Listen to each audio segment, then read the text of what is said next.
அஹ், வணக்கம். அஹ், நண்பர்கள் தோழர்கள் அனைவருக்கும் இன்று அஹ், நாங்கள் புது வருடத்தில் இந்த நிகழ்வை அஹ், நடத்துகின்றோம். அதற்கு காரணம் கடந்த வருட அஹ், இறுதி நிகழ்வாக இலங்கையிலே குறிப்பாக அதுவும் தமிழ் அரசியல் பரப்பிலே மிகவும் சர்ச்சைக்குரியதாகவும் அல்லது பல்வேறு உரையாடல்களை அஹ், ஆரம்பிப்பதற்கும் பலருக்கிடையே பல்வேறு விதமான கருத்து பரிமாற்றங்களை மேற்கொள்வதற்குமான ஒரு முக்கியமான அரசியல் சம்பவமாக முன்னாள் அமைச்சரும் ஈழ மக்கள் ஜனநாயக கட்சியின் தலைவருமாக இருந்த டக்ளஸ் ஈழ மக்கள் ஜனநாயக கட்சியின் தலைவரும் டக்ளஸ் தேவானந்தா அவர்கள் அரசாங்கத்தின் குற்றப்புலனாய்வு பிரிவினால் கைது செய்யப்பட்டு தடுப்பு காவலில் வைக்கப்பட்டிருக்கின்ற செய்தி வெளிவந்தது. இந்த நிகழ்வையொட்டி பல்வேறு வாத விவாதங்கள் பரவலாக பேசப்பட்டன. பரவலாக முகநூல்களில் அரசியல் கட்டுரைகள் கலந்துரையாடல்களிலே பகிரப்பட்டது. பல்வேறு கோணங்களில் இருந்து இந்த விடயம் சம்பந்தமான கருத்துக்கள் முன்வைக்கப்பட்டதை நீங்கள் எல்லோரும் அறிந்திருப்பீர்கள். இதில் அரசியல் ரீதியாக பல்வேறு சவால்களுக்கு முகம் கொடுத்து நீண்ட காலமாக இலங்கையினுடைய தமிழ் அரசியல் பரப்பிலே செயல்பட்டு வந்தவர் டக்ளஸ் தேவானந்தா என்பது எங்கள் எல்லோருக்கும் தெரியும். அவர் பல்வேறு சவால்களுக்கு முகம் கொடுத்தது மட்டுமல்ல, பல்வேறு சர்ச்சைகளுக்கும் உள்ளாகியவர் என்பதையும் நாங்கள் எல்லோரும் அறிவோம். அவர் சவாலுக்கு முகம் கொடுத்த வேளையிலே அவர் கொல்லப்பட வேண்டும், அவர் இல்லாதொழிக்கப்பட வேண்டும் என்று சொல்லியவர்கள் பலர், அவர் உயிரோடு இருக்க வேண்டும், அவருடைய உயிர் பாதுகாக்கப்பட வேண்டும் என்று அவருக்காக பரிந்து பேசியவர்கள் பலர். அதிலும் குறிப்பாக 2009ஆம் ஆண்டுக்கு முன்னர் அவருடைய உயிர் தொடர்பாக அக்கறை இருந்தவர்களில் நானும் ஒருவன் என்பதை நான் இங்கே சொல்லிக்கொள்ள விரும்புகின்றேன். புலிகளினுடைய பல்வேறு தாக்குதல் முயற்சிகள், தற்கொலை தாக்குதல் முயற்சிகள், கொலை முயற்சிகளில் இருந்து அவர் தப்பியதும், களுத்தறை சிறைச்சாலையிலே அவருக்கு மேல் ஏற்படுத்தப்பட்ட தாக்குதல், அதிலிருந்து அவர் தப்பிய பொழுதெல்லாம் அவருடைய உயிர் பாதுகாக்கப்பட வேண்டும் என்று பிரார்த்தித்தவர்களில் நானும் ஒருவன் என்பதை நான் இங்கே சொல்லிக் கொள்வேன். இது அவர் சம்பந்தமான தனிப்பட்ட ரீதியான மயக்கம் அல்லது அவர் சம்பந்தமான தனிப்பட்ட ரீதியான போற்றுதல் காரணமாக அல்ல, அன்றைய இருந்த அரசியல் சூழலில் டக்ளஸ் தேவானந்தா மேற்கொண்டிருந்த அரசியலும் அவருடைய அரசியல் பாத்திரமும் ஒரு குறிப்பான வரலாற்று பாத்திரத்தை வைத்தது என்பதை வந்தது என்னுடைய நிலைப்பாடாக இருந்தது. அந்த அடிப்படையிலே 2009ஆம் ஆண்டிற்கு பின்னரான சூழ்நிலையில் டக்ளஸ் தேவானந்தா அவர்களை நான் போய் சந்தித்த பொழுது, அவரோடு உரையாடிய பொழுது நான் அவருக்கு கூறிய ஒரு முக்கிய விடயம், அவருக்கு மட்டுமல்ல புலிகளுடைய ஆயுதத்துக்கு அல்லது அந்த ஆயுத கலாச்சாரத்திற்கு எதிராக முகம் கொடுத்து தென்னிலங்கையிலே வந்து தங்கி அரசியல் செய்த புளொட் அமைப்பினைச் சேர்ந்தவர்கள், இபிஆர்எல்எஃப் அமைப்பு போன்ற எல்லோரிடமும் நான் போய் பேசிய பொழுது நான் கூறிய விடயம், இந்த 2009 மே 18ஆம் தேதியோடு நாங்கள் ஆயுதத்தை வைத்திருப்பதற்கான நியாயப்பாடு முடிந்து விடுகின்றது. நாங்கள் ஒரு காலத்தில் ஆயுதம் ஏந்தியது இலங்கை அரசாங்கத்திற்கு எதிராக, இலங்கை அரச படைகளுக்கு எதிராக, தமிழ் மக்களுடைய உரிமைகளை வென்றெடுப்பதற்காக. ஆனால் தமிழ் சமூகத்திற்குள் ஒரு பாசிச கட்டுமானம் உருவாகியதன் பின், அதனால் ஏற்பட்ட பாதிப்பின் பின்னர் எங்களுடைய ஆயுதமேந்தனுடைய நோக்கம் திசைவழி மாறிப்போனது ஒரு யதார்த்தம். ஆனால் 2009 மே 18 பின்பு அந்த சூழ்நிலை மீண்டும் மாறுகிறது. அந்த அடிப்படையிலே அந்த 2010ஆம் ஆண்டு தேர்தலின் பொழுது நீங்கள் பகிரங்கமாக புலட்டமைப்பின் காரியாலயத்திற்கு சென்று சித்தார்த்தன் உட்பட அவருடைய முக்கியத்துவர்களை சந்தித்த பொழுது நான் சொன்னேன். அதே போல் டக்ளஸ் தேவானந்தா அவர்களை அவருடைய பம்பலப்பிட்டி காரியாலயத்தில் சந்தித்த பொழுதும் சொன்னேன். ஈழ மக்கள் புரட்சியர விடுதலை முன்னணியினுடைய பத்மநாப அணியினுடைய ஸ்ரீதரன் அவர்களுக்கும் நான் இதையே சொன்னேன். ஆயுதங்கள் இனிமேல் எங்களிடம் இருக்க வேண்டிய அவசியம் இல்லை. நாங்கள் பாதுகாப்பு தேவை என்றால் சட்டபூர்வமாக அரசாங்கத்திடம் பாதுகாப்பு கோரலாம் என்ற அந்த ஒரு கருத்தை அவர்களுக்கு நான் சொன்னேன். அது ஒரு முக்கியமான விடயம். நாங்கள் எங்களுடைய தமிழ் அரசியலிலே இந்த ஆயுத அரசியல் என்பது ஒரு பெரிய பாத்திரத்தை வைத்திருக்கிறது என்ற காரணத்தினால் அந்த அடிப்படையிலே இந்த உரையாடலிலே நாங்கள் இன்றைக்கு இவர் ஆயுதம் வைத்திருந்தாரா இல்லையா, அந்த ஆயுதம் வைத்திருந்தது சரியா, அந்த ஆயுதத்தை இவர் யாருக்கும் கொடுத்தாரா என்கின்ற சட்ட ரீதியான வியாக்கியானங்கள் போகாமல் இருப்பது மிகவும் முக்கியமானது. என்றால் அது தொடர்பான தகவல்கள் எங்களுக்கு தெரியாது. தெரியாத விடயத்தை நாங்கள் பேசுவது அது சரியாக இருக்காது. ஒன்று. இரண்டாவது, தனி மனித ரீதியான தாக்குதல்கள், தனி மனித சிதறடிப்புகள் போன்றவற்றை இந்த நிகழ்ச்சியிலே தவிர்த்துக் கொள்ளுங்கள். இந்த தலைப்பை நாங்கள் போடுகின்ற பொழுது கைதாகி போன அரசியலும் அரசியலில் கைதுகளும் என்ற தலைப்பை போட்டிருக்கிறோம். இந்த தலைப்பை போட்டதற்கான காரணத்தை நான் உங்களுக்கு சொல்லிவிடுகிறேன். நாங்கள் ஒரு குறிப்பிட்ட காலத்தில் ஒரு விடுதலைக்கான அரசியலை மேற்கொண்டாலும் அந்த விடுதலைக்கான அரசியலில் இந்த ஆயுதங்கள் என்பது அரசியலை விட மேலாதிக்கம் செலுத்துவதாக வந்ததன் பின்பு இந்த ஆயுத அரசியலுக்குள் கைதாகி போனோமோ என்கின்ற ஒரு மிகப்பெரிய கேள்வி தமிழ் சமூகம் தங்களுக்குள் கேட்டுக்கொள்ளப்பட வேண்டியிருக்கிறது. இது தென்னிலங்கைக்கும் பொருந்தும். இருந்தாலும் தென்னிலங்கை அதை தாண்டி கடந்து பயணித்துக் கொண்டிருக்கிறது.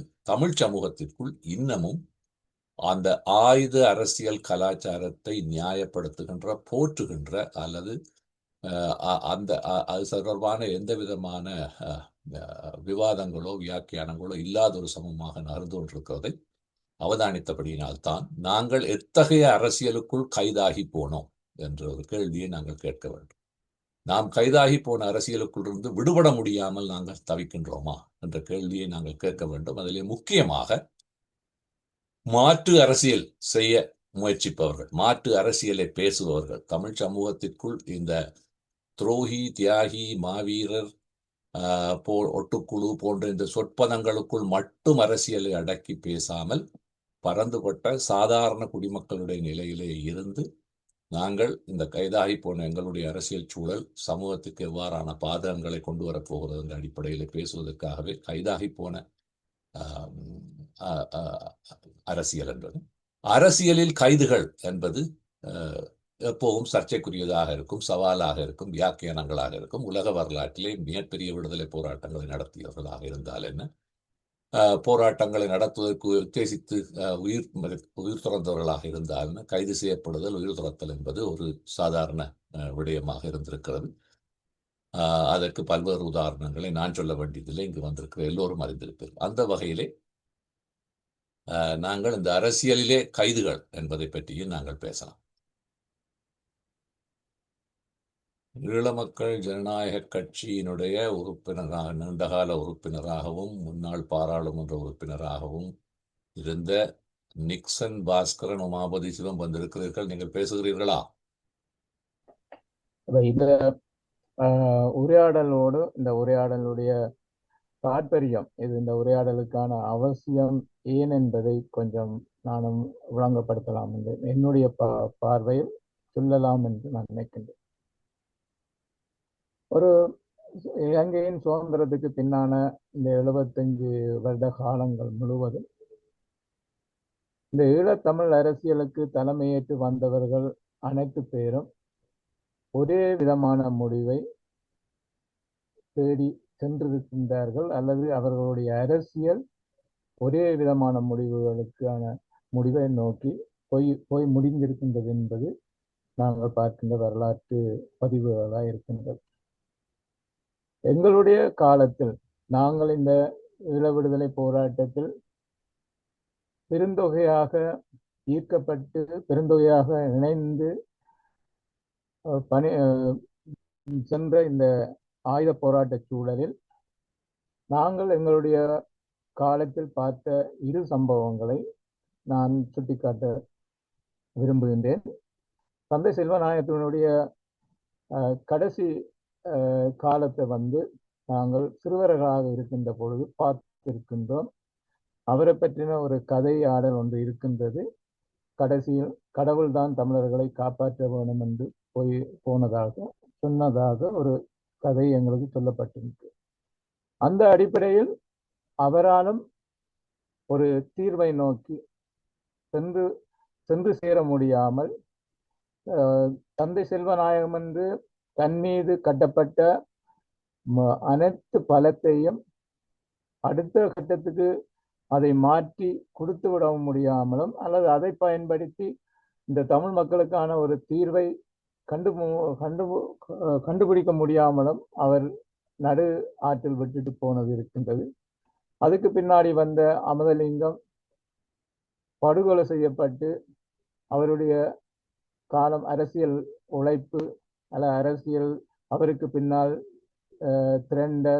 மக்கள் திரட்சி எல்லாம் வீணடிக்கப்பட்டதாக இருக்கின்றது. அடுத்து பிரபாகரன் என்கின்ற ஒரு தலைவருக்கு கூடாக அல்ல ஒரு நபருக்கு கூடாக எல்லாம் திரட்டப்பட்ட திரட்சி எல்லாம் 2009 ஒன்றுமே இல்லாமல் வீணடிக்கப்பட்டது அந்த அடிப்படை.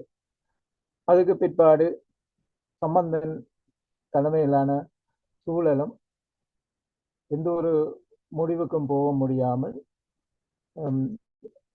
ஒரு இயலாத அல்லது முடியாத ஒரு சூழலில் அது முடிந்து போன்றது. அதே நேரத்தில் 30 வருடங்களாக அதிகாரத்தோடையும் இலங்கை ஆளுந்தரப்போடு தனது அரசியலை மேற்கொண்டு தன்னால் எதுவும் முடியும் என்கின்ற ஒரு பிம்பத்தோடு அமைச்சு பதவிகளையும் பெற்று ஒரு எழுச்சிமிக்க ஒரு தலைவராக வந்து கொண்டிருந்த டக்ளஸ் தேவானந்தா ஒரு துப்பாக்கி கைதோடு அவருடைய அரசியலினுடைய ஒரு அஸ்தமன சூழலை அல்லது அவரால் எந்த ஒரு முடிவுக்கும் சென்றடைய முடியாது என்கின்ற ஒரு பலவீனமான ஒரு சூழலில் அது வந்து முடிந்திருக்கின்றது. 2009 வரையும் நாங்கள் இரு பிரிவுகளாக இருந்து எங்களுடைய அரசியலை குழுவாத நிலையில் ஒரு அரசியலை செய்திருக்கின்றோம்.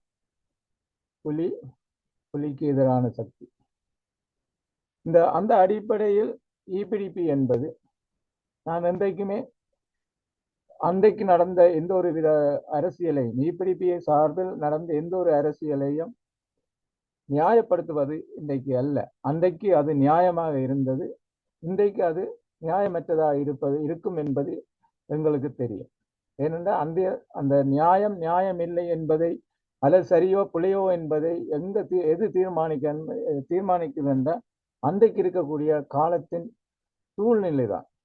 அன்றைக்கு நாங்கள் இலங்கையோடு இணைந்து செயல்பட வழிகிட்டது கூட அன்றைக்கு இருந்த சூழ்நிலை தான். அதாவது அடுத்த கட்டத்துக்கு நகர்வதற்கான சூழல். அந்த சூழலில் இன்றைக்கு 94க்கு பிற்பாடு அது எப்படி திசை மாறி ஒரு தனிநபருடைய அரசியலாக மாறி கடைசியில் அது முள்ளிவாய்க்கால் மாதிரி ஒரு நிறைவடைவுக்கு வந்திருக்கின்றது என்பதில் நான் பார்க்கின்றது என்பதென்பது இன்றைக்கு தமிழர்களுடைய அரசியலில் அடிப்படையில் ஏதோ ஒரு தவறு இருக்கின்றது. நாங்கள் அந்த தவறை கண்டறிய முடியாமல் குழுவாத அரசியலும் அல்லது அந்த தவறை மறைப்பதற்காக எது தரப்பின் மீது குற்றம் சுமத்தி கொண்டும் நாங்கள் இந்த சூழலை கடக்கிறதுக்கு தனிநபர்களாக இயங்கி கொண்டு அதை ஒரு பன்முகத்தன்மைக்கு கொண்டு வராமல் அல்லது அந்த அதிகாரத்தை மற்றவர்களோடு இணைந்து ஒரு தீர்வை நோக்கி நகர்த்தாமல் தன்னுடைய இருப்பு என்பதை முன்னிலைப்படுத்தி கொண்டு அரசியலை முன்னெடுத்தபடியால் நிறைய பல ஆயிரம் சக்திகளை மனித வலுக்களை இவர்கள் இழந்து தனிய நபராக அவர்கள்தான் நட்டாற்றல் தவிர்க்கிறவர்களாக மாறினார்களே தவிர இந்த மக்களுடைய அரசியலை மாற்று அரசியல் சூழலில் எடுத்து செல்வதாக இருந்தால் நாங்கள் இந்த அடிப்படை தவறு எது என்பதை கண்டடைய வேணும். அதற்கான உரையாடல் தான் இந்த உரையாடலாக இருக்க முடியும் என்று நான் நம்புகின்றேன். இதிலிருந்து எங்களை இந்த ஈழத்தமிழ் மக்களுடைய அல்லது இலங்கைக்குள் சிறுபான்மை சமூகத்தினுடைய தமிழ் மொழி பேசுகின்ற சிறுபான்மை சமூகத்தினுடைய ஒரு தீர்வை நோக்கி அல்லது ஒரு அரசியலை பற்றி நாங்கள் பேசுவதற்கு அது இலங்கைக்குள் எல்லா தேசிய இனங்களோடு இணைந்து வாழ்வதற்கான ஒரு அரசியலை எப்படி நாங்கள் கண்டடைகிறது என்பதை பற்றி பேசுவதற்கான ஒரு களமாக இதை ஒரு தொடக்கமாக பாவிப்பீர்கள் என்று நான் நம்புகின்றேன். நாங்களும் அந்த அடிப்படையில் பாவித்துத்தான் சில விஷயங்களை வெளியில் பேசிக் கொண்டிருக்கின்றோம். சந்தர்ப்பத்துக்கு நன்றி. மீண்டும் ஒரு முறை நான் என்னுடைய கருத்தை வைக்கின்றேன். நன்றி. நிக்சன், நான் உங்கள்கிட்ட இன்னும் வேறொரு தடவை என்ன கையெத்தாலபடியா நான் உங்கள்கிட்ட ஒரு கேள்வி கேட்க. நீங்கள் ஒரு காலகட்டத்தில் புலிகளினுடைய அரசியலுக்கு எதிரான அரசியலை செய்ய வேண்டிய சூழலில் நாங்கள் அரச தரப்போடு இணைந்து ஆயுதங்கள் ஏந்தி அரசியல் செய்ய வேண்டி வந்தது. அன்றைய அந்த சூழல் தான் அதை தீர்மானித்தது என்று நீங்கள் சொல்லுகின்ற பொழுது, இப்பொழுது புலிகளுக்கு அந்த இளமக்கள் ஜனநாயக கட்சிக்கு எதிராக அல்லது டக்ளஸ் தேவானந்தாவுக்கு எதிராக கருத்து வைக்கின்ற பலர் அந்த சூழலை பற்றி பேசாமல் வெறுமனே ஒட்டுக்குழு, துணைப்படை, காணாமல் போதல், கடத்தல் போன்ற அந்த குற்றச்சாட்டுகளைத்தான் இப்பொழுது வைத்துக் கொண்டு வருகிறார்கள் என்று உங்களுக்கு தெரியும். அதன் காரணமாகவே இளமக்கள் ஜனநாயக கட்சியை சாராத அல்லது தனிநபர்கள், புலிகளுடைய அரசியல் சம்பந்தமான கடும் விமர்சனம் உள்ளவர்கள் இந்த டக்ளஸனுடைய கைதை மேற்கொண்ட தற்போதைய அரசாங்கத்துக்கு எதிராக அவர்கள் இந்த புலிகளுடைய அரசியலை, புலி சார்ந்த அரசியலை தாஜா பண்ணுவதற்காகத்தான் இந்த கைதை மேற்கொள்கிறார்கள் போன்ற ஒரு கருத்தை வைத்திருக்கிறார்கள். அது சம்பந்தமாக நீங்கள் முன்னாள் ஒரு இபிடிபி அங்கத்தவர், அதனுடைய ஒரு பாராளுமன்ற உறுப்பினர், அதனுடைய கட்சியினுடைய பணி, அதனுடைய ஆயுத நடவடிக்கைகள் போன்றவற்றையெல்லாம் நன்றாக அறிந்தவர் என்ற வகையில் உங்களுடைய கருத்தை நீங்க எப்படி சொல்லுவீர்கள்? இபிடிபியை பொறுத்த மட்டும் 90 இலங்கைக்குள் இந்திய இலங்கை அரசோடு இணைந்து செயல்படுவது என்பது ஒரு மாற்று வழித்திட்டமாகத்தான் அதை முன்னெடுத்தது. அதாவது அது சொல்ல போனால் சென்னையில் இருந்து ஐபிகே காலங்களில் அதோடு இணைந்து பயணிக்க முடியாமல் பல நெருக்கடிகளுக்குள் முகம் கொடுத்து கொண்டு வறுமையும் இயல் வாழ்க்கையுமாக மாறி மாறி இயல் வாழ்க்கையுமாக இருந்து கொண்டிருக்கின்ற நிலையில் கிடைத்த சந்தர்ப்பமாக புலிகள்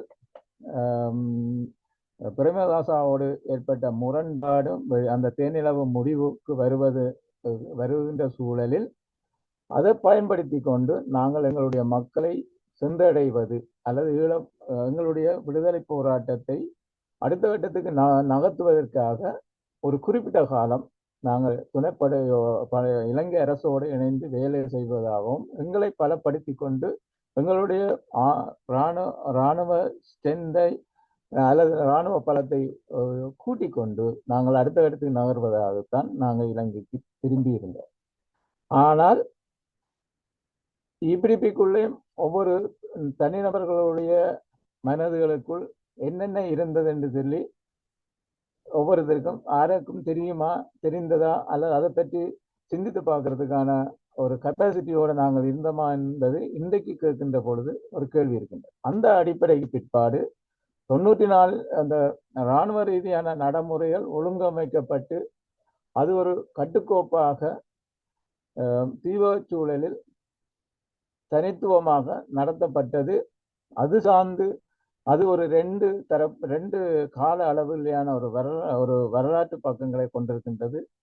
95 கால பகுதி வரையும் ஒரு சூழலும் 95 காலத்துக்கு பிற்பாடு அது வேறொரு சூழலுக்கு செல்வதமாக அது ஒரு இறங்கு வரிசையில் அந்த இராணுவ சூழல் குழப்பப்பட்டு அல்லது இபிடிபியால் அல்லது இபிடிபிக்குள் ஏற்பட்ட அகமுரண்பாட்டு சூழலால் அது சிதைவடைந்து போகின்ற ஒரு தன்மையை பார்க்கக்கூடியதாக இருக்கின்றது. அந்த அடிப்படையில் தான் 94 தேர்தல் என்பது ஒரு எண்ண ரீதியான ஒரு சந்தர்ப்பம் கிடைத்தது. அது ஒரு எண்ண ரீதியான சூழலுக்குள் முழுமையாக எங்களை கொண்டு போவதற்கான வாய்ப்பாக பயன்படுத்தக்கூடிய சூழலும் இருந்தது. ஆனால் அதில் நிறைய கேள்விகள் இருக்கின்றது, நிறைய விமர்சனம் எங்களுக்கு இன்றைக்கும் இருக்கின்றது. ஆனால் அன்றைய காலகட்டத்தில் நாங்கள் அந்த சூழலை ஏற்றுக்கொள்ள வேண்டிய கட்டாயத்தில் வந்தது, அதை ஏற்றுக்கொண்டோம். ஆனால் அதுக்கு பிற்பாடு நடந்த போக்கு என்பது தனிநபர் சூழலை மையப்படுத்தி கொண்டு நகருகின்ற வாய்ப்புகளை இந்த இலங்கை அரசோடு இருந்த காலப்பகுதி என்பது, இலங்கை அரசோடு ஈபிடிபி வைத்த உறவு என்பது ஒரு தனிநபரை மையப்படுத்தி கொண்டு வளருகின்ற போக்குக்கான சாதகத்தை ஏற்படுத்தினதால் அங்கு இருக்கக்கூடிய ஒரு பன்முகத்தன்மையை விரும்பினவர்கள் அல்ல தன்மைக்காக நோக்கி போராடினவர்கள் வெளியே தள்ளப்பட்டு கொண்டிருந்தார்கள். இன்றைக்கு அது வேறு விதமான ஒரு சூழலுக்கு வந்து இன்றைக்கு இந்த புலி எதிர்ப்பு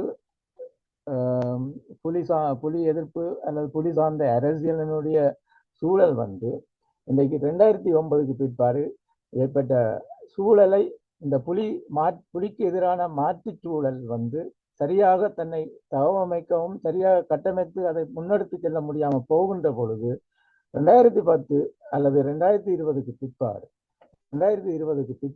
நேரடியாக 2020க்கு பிற்பாடு நேரடியாக இந்த புலி சார்ந்த அரசியல் இலங்கைக்குள் வருவதற்கான இடைவெளியை இவர்கள் விடுகின்றார்கள்.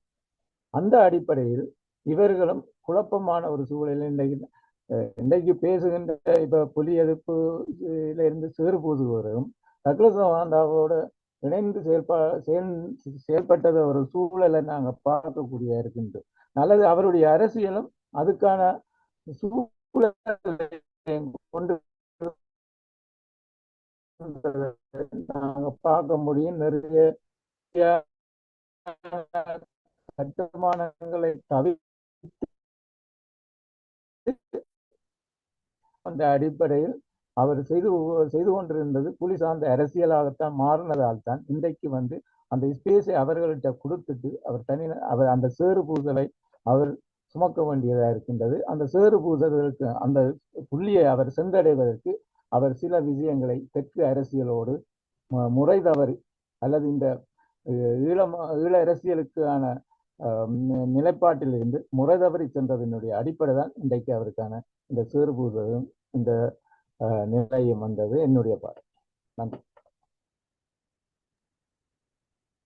நன்றி நிக்சன். நான் பிறகு இன்னும் ஒரு கேள்விக்கு நீங்கள் பதில் சொல்லவில்லை.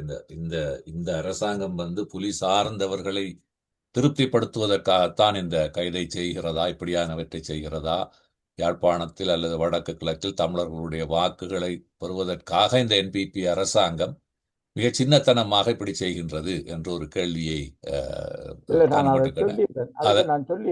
சரி, நன்றி. சரி, நிக்சன் நீங்க சொல்லுங்க.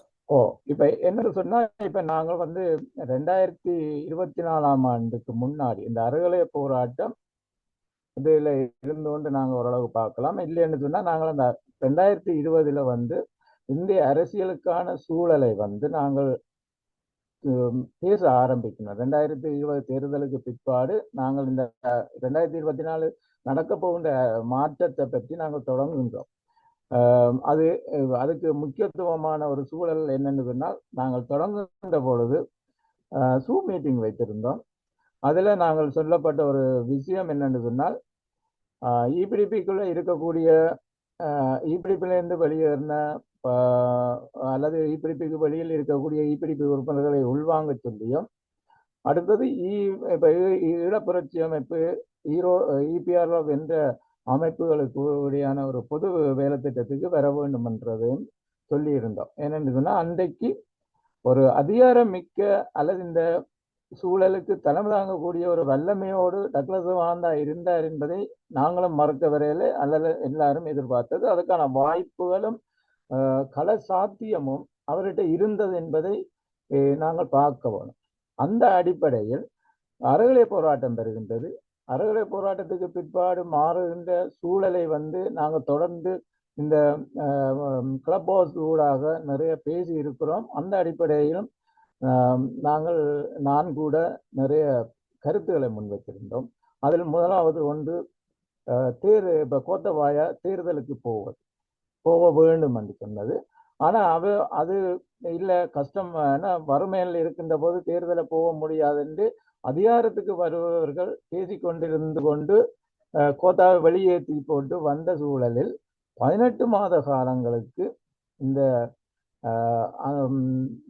என்பிபியினுடைய அரசியல் பிரச்சாரத்துக்கான வாய்ப்பை வழங்குகின்றார். அந்த அடிப்படையில் நான் பார்த்த எல்லா இடத்திலேயும் பெருவாரியான வெகுஜன பரப்ப கொண்டிருக்கக்கூடிய விடுதலை புலிகளுடைய பக்கத்தை நோக்கி, அதாவது வந்து கூறப்பட போனா தமிழ் தேசியவாதிகள் என சொல்லப்படுகின்ற தமிழரசு கட்சியோ அல்லது டிஎன்ஏயோ அல்லது டிடிஎன்ஏ என்ற அந்த களத்துக்குள்ள இருக்கு, அல்லது காங்கிரஸோட சார்ந்த தமிழ் தேசிய மக்கள் முன்னணி என்கின்ற எந்த ஒரு தரப்பும் புலிகளைத்தான் நோக்கி புலிகளை வச்சு கொண்டுதான் அரசியல் பண்ணி கொண்டனர். அப்ப அந்த பரப்பை பிடிப்பதாயிருந்தால் என்பிபிக்கான ஒரு அரசியல் வந்து அது சார்ந்தும் இருக்கும் என்பதை நாங்கள் தான் அன்றைக்கு யோசிக்க வேண்டிய கட்டாயத்திற்கு இதை நாங்கள் வெளியில சொல்லி இருக்கின்றோம். ஆகவே இன்றைக்கு புலிகளுக்கு திருப்திப்படுத்துவது அல்ல, அந்த மக்களுடைய சூழலை இருக்கக்கூடிய சூழலில் இவர்கள் ஒரு எதிரான நிலையில் இருக்கிறபடியால் இவர்கள் மீதான பிரச்சனையை இப்படியான ஒரு சூழலில் வச்சுதான் பேசுவார்கள். புலியை என்பிபி ஆதரிக்குது அல்லது என்பிபியை நோக்கி அவர்களுக்கு திருப்திப்படுத்துவதற்காக இவர்கள் என்பிபி இப்படியான கைதுகளை செய்கின்றார்கள். ஆனால் இந்த 2009க்கு பிற்பாடு வந்த அரசியலில் இவர்கள் அந்த மக்களை ஒரு தீர்வை நோக்கி இவர்கள் நகர்ந்திருந்தார்கள் என்றால் இன்றைக்கு என்பிபியினுடைய இந்த சூழலை வந்து இவர்கள் எதிர்கொள்ள வேண்டிய அவசியமே இருந்திருக்காது. ஆகவே இது ஒரு அரசியல் எதிரும் புதிருமான அரசியல்ல இவர்கள் பேசுகின்ற ஒரு கருத்தாக நான் பார்க்கிறேன். இதுல அது பெரிய விஷயமும் கிடையாதுன்றது என்னுடைய கருத்து. நன்றி. நன்றி நிக்சன். நீங்கள் நீண்ட நேரம் எடுத்த அந்த கேள்விகளுக்கு உங்களுடைய பதிலையும் உங்களுடைய பார்வையும் முன்வைத்திருக்கிறீர்கள். அதிலே மிக முக்கியமாக இந்த என்பிபி மேற்கொள்ளுகின்ற இந்த கைதுகள் அல்லது என்பிபியினால் புலிகளினுடைய அரசியலை அல்லது தமிழ் தேசிய அரசியலை திருப்திப்படுத்துவதற்காக அவர் செய்கிறார் என்ற குற்றச்சாட்டு தொடர்பாக என்னுடைய பார்வையை நான் வைக்க விரும்புகிறேன். காரணம், என்பிபி அரசாங்கத்தினுடைய செயற்பாடுகளில் குறைபாடுகள் அல்லது அவர்கள் மீதான பல்வேறு அவதூறுகள் பேசப்பட்டாலும் கூட அவர்களுடைய தேர்தல் கோஷத்தில் ஒன்று இலங்கையினுடைய சட்டம் ஒழுங்கு என்பது நிலைநாட்டப்பட வேண்டும் என்பது. அந்த இலங்கையிலே சட்டம் ஒழுங்கு என்பது எவ்வளவு மோசமான நிலைமைக்கு போயிருந்தது என்பதை ஈஸ்டர் குண்டுவெடிப்பு வரையான நிகழ்வுகளை தொகுத்து பார்க்கின்ற எங்கள் எல்லோருக்கும் தெரியும். இதில் அரசாங்கம், அரச யந்திரத்தில் இருக்கின்ற பாதுகாப்பு பிரிவுகள், பாதுகாப்பு பிரிவில் இருக்கிற உளவு பிரிவுகள், உளவு பிரிவோடு தொடர்பாக இருக்கின்ற ஆயுத குழுக்கள்,